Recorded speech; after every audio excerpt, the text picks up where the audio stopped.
चंडीगढ़ के रास्ते का नहीं पता था। चंडीगढ़ से इंटरव्यू देगा आए हैं, इतने सोनीपत नहीं पहुंचे, इतने नौकरी लग गई। पहले तो बोलियां लगती थी, रेवड़ियों के भाव नौकरी बिकती थी। तो ये पिछले 2000 कई आंदोलन राजनीति से प्रेरित होते हैं। कुछ लोगों को अपनी राजनीतिक रोटियां भी सेकनी होती हैं। जो पंजाब से निकल के ये जो यहाँ पर मामला हुआ था, तो जो हमारे किसान हैं ना, जो हरियाणा के किसान, इसमें बहुत कम लोग थे। संविधान को तोड़ने का काम तो इन लोगों ने किया था। आपातकाल लगाकर, इमरजेंसी लगाकर। ये भारतीय जनता पार्टी सबसे पहले देश को मानती है, सबसे पहले भारत माता की जय बोलती है। नमस्कार दोस्तों, राष्ट्र धर्म में आप सभी लोगों का स्वागत है। अभी ये हम मौजूद हैं सोनीपत डिस्ट्रिक्ट में और हमारे साथ जो मौजूद हैं सोनीपत डिस्ट्रिक्ट के जो भारतीय जनता पार्टी के जिला अध्यक्ष हैं, भाई साहब हमारे साथ मौजूद हैं। तो भाई साहब, आपका राष्ट्र धर्म में स्वागत है। धन्यवाद जी, आपका और आपके चैनल के सभी दर्शकों को जय श्री राम, नमस्कार। तो भाई साहब, अब की बार सोनीपत जो डिस्ट्रिक्ट है अपना, तो सबसे पहले हम सोनीपत डिस्ट्रिक्ट में जानते हैं, सोनीपत डिस्ट्रिक्ट का क्या माहौल लग रहा है अब की बार? क्या पार्टी जो है भारतीय जनता पार्टी अब की बार कुछ असर दिखा पाएगी अब की? देखिए, ये सोनीपत ज़िले में 6 विधानसभा, और ये सोनीपत ज़िला भारतीय जनता पार्टी का गढ़ रहा। यहाँ से पहले 3 बार किशन सिंह सांगवान भी एमपी बने, 2 बार रमेश चंद्र कौशिक एमपी बने। उससे पहले सोनीपत की इस विधानसभा में जहाँ आज हम बैठे हैं, इस विधानसभा से बाबू देवीदास जी 3 बार वो एमएलए रहे। उसके बाद कविता जैन जी 2 बार यहाँ पर एमएलए रही, मंत्री रही। तो ये सोनीपत ज़िला भारतीय जनता पार्टी का ज़िला है। और अब की बार जो चुनाव है, ये चुनाव है देश में नरेंद्र मोदी जी और हरियाणा में नायब सैनी जी, जो एक किसान गरीब सैनिक का बेटा है। किसी ने सपने में नहीं सोचा था कोई बैकवर्ड भी सैनी भी इस हरियाणा प्रांत का मुख्यमंत्री होगा। तो इस चुनाव में सभी लोगों की एक आस है कि गरीब व्यक्ति भी कुछ ना कुछ बन सकता है। ये पार्टी गरीब का को उसके घर तक पहुंचाने का काम करती है, और इसी के आधार पर सोनीपत की 6 की 6 विधानसभाओं में भारतीय जनता पार्टी का कमल का फूल खिलेगा। जिस प्रकार अब की बार कांग्रेस पार्टी जो है हरियाणा चुनाव में जो है आक्रामक रूप से दिख रही है कि भाई एक तरफ उन्होंने जो है कह रहे हैं कि भाई जो अपना हरियाणा चुनाव है उसके अंदर उन्होंने लोकसभा जो चुनाव रहा उसके अंदर भारतीय जनता पार्टी को काफ़ी चोट दी, 5 सीटों का जो है अंतर रहा पहले जो चुनाव हुआ। और अब की बार जो 2024 में लोकसभा के चुनाव हुए उसमें 5 सीटें जो है कि भारतीय जनता पार्टी ने गंवाई। तो कहीं ना कहीं उस जो खामियाजा भुगतना पड़ा उसका असर इस चुनाव में दिखा विधानसभा चुनाव में।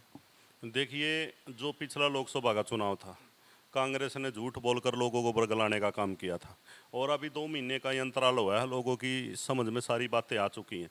जो उन्होंने एक एजेंडा चलाया था कि ये भारतीय जनता पार्टी 400 पार का नारा इसलिए दे रही है कि ये संविधान को तोड़ेंगे, लेकिन मैं उन लोगों को कहना चाहता हूँ, संविधान का अगर सबसे ज़्यादा सम्मान किया है बाबा साहब के लिखे हुए संविधान का, तो भारतीय जनता पार्टी ने किया।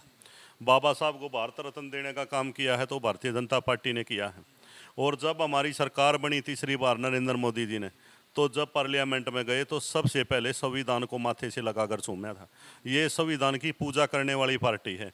जो यहाँ पर लोगों को बरगलाया गया है, जो झूठ बोली गई है संविधान को तोड़ा जाएगा, संविधान को तोड़ने का काम तो इन लोगों ने किया था। आपातकाल लगाकर, इमरजेंसी लगाकर।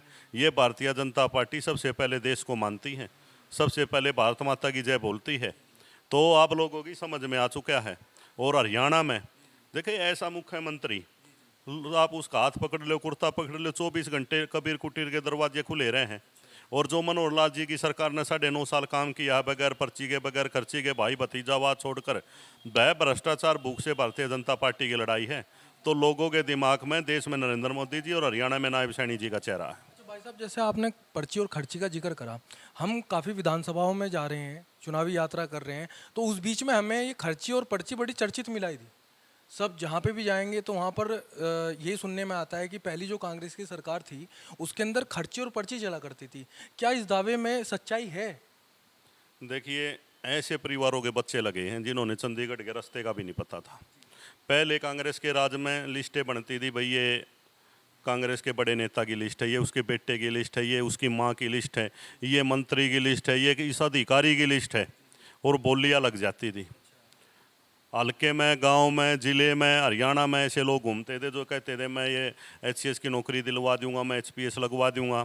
लेकिन इस हरियाणा में मनोहर लाल की सरकार में, नायब सैनी जी की सरकार में, एक भी व्यक्ति कह दो मैं एक कांस्टेबल को भी लगवा सकता हूँ, एक मंत्री का बेटा लगा हो, किसी पदाधिकारी का बेटा लगा हो, वो व्यक्ति, उन व्यक्तियों का सिलेक्शन हुआ है जिन्होंने साफ सुथरे ढंग से पढ़ाई की है।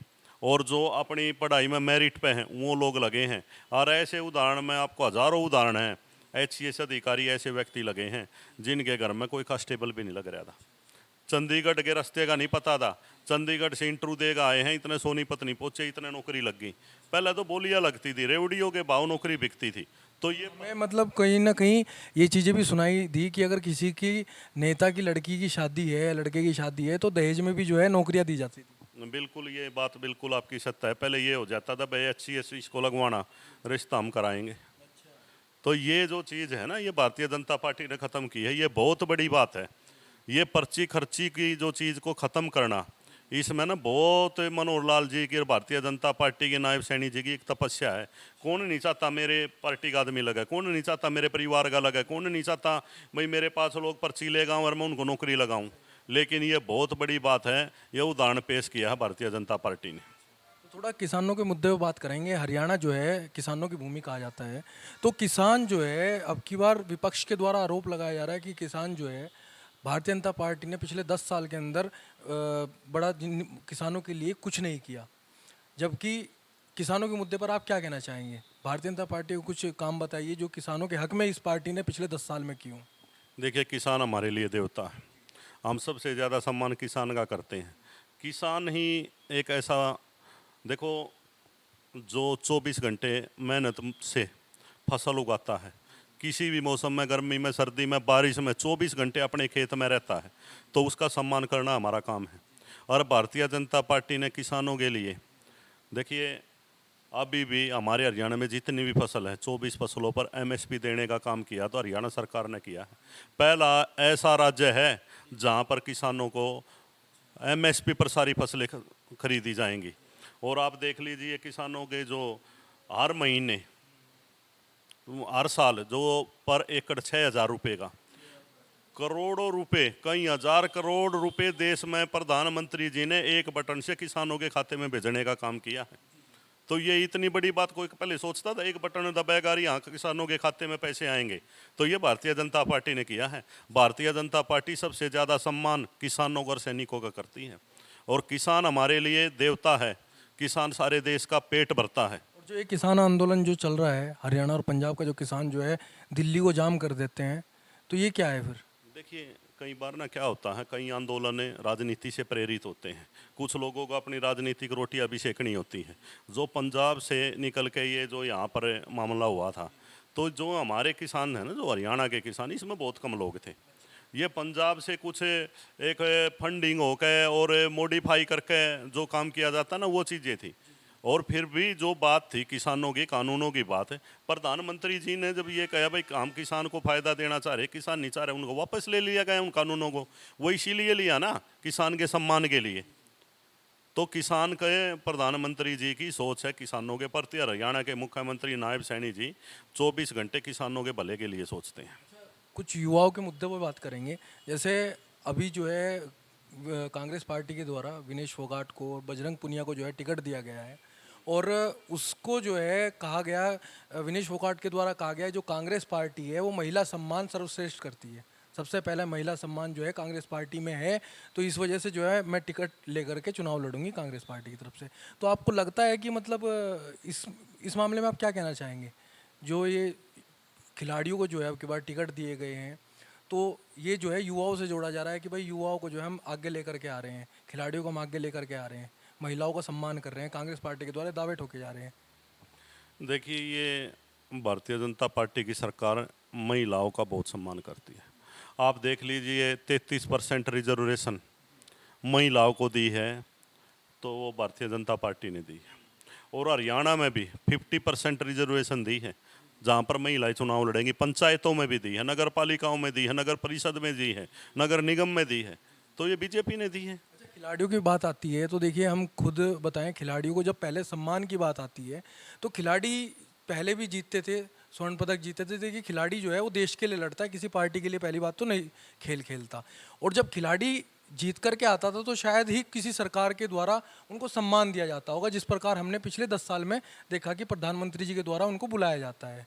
तो आज वही खिलाड़ी जो हैं प्रधानमंत्री जी के खिलाफ जो है भाषा बोल रहे हैं और भारतीय जनता पार्टी के खिलाफ जो है आकर के चुनाव लड़ रहे हैं। देखिए, जो खिलाड़ियों के चुनाव की बात है, पिछले 2019 के चुनाव में बबीता फोगाट को टिकट दी, योगेश्वर दत्त को टिकट दी, संदीप हॉकी के कप्तान हैं उनको टिकट दी। ये भारतीय जनता पार्टी के सिंबल पर चुनाव लड़ा था। और हमारे ज़िले में भी तीरथ सिंह राणा है पहलवान, उसने भी चुनाव लड़ा।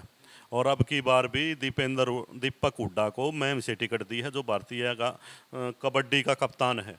तो ऐसी बात नहीं है कि चुनाव बीजेपी ने नहीं लड़ाया। भारतीय जनता पार्टी ने खिलाड़ियों को खूब टिकटें दी हैं। और बबीता फोगाट हमारी राष्ट्रीय नेता है महिलाओं की। योगेश्वर दत्त हमारे यहाँ एरिया की शान है, हरियाणा की शान है, भारत की शान है, उन्होंने भी चुनाव लड़ा है। और अब दीपक को भी चुनाव लड़ाया गया है। लेकिन आज जो ट्रेंडिंग में इस समय है, बजरंग पुनिया और ये जो बहुत ज़्यादा ट्रेंडिंग में चल रहे हैं, तो ऐसा क्या मतलब एक तो आंदोलन किया इन्होंने खिलाड़ियों को, और वो कह रहे हैं कि जब हमारे साथ जो है हम आंदोलन में थे तो देश की सभी पार्टियां जो थी, विनेश फोगाट ने ये कहा है कि सभी पार्टियां जो थी हमारे साथ आकर के खड़ी हुई, और भारतीय जनता पार्टी वहाँ पर कोई भी एक कार्यकर्ता उनका नहीं पहुँचा। नहीं, ऐसी कोई बात नहीं। विनेश हमारे शान है और विनेश का जो करियर रहा है मैं उसका सम्मान करता हूँ। और जो उनके जो उपलब्धियां हैं उनका भी ये पूरा हरियाणा, और अब जो पीछे ये घटना हुई है, पूरी भारतीय जनता पार्टी उनके साथ है, उनके परिवार के साथ है। ये लोकतंत्र है, चुनाव लड़ने का सबका हक है। कौन कहाँ लड़ता है ये अपनी पर्सनल वो होती है, भाई कहाँ किसका मन करे। तो मैं तो उनके उज्जवल भविष्य की शुभकामनाएं देता हूँ। और खिलाड़ियों की जो बात है, हम खिलाड़ियों का सबसे ज़्यादा मान सम्मान करते हैं।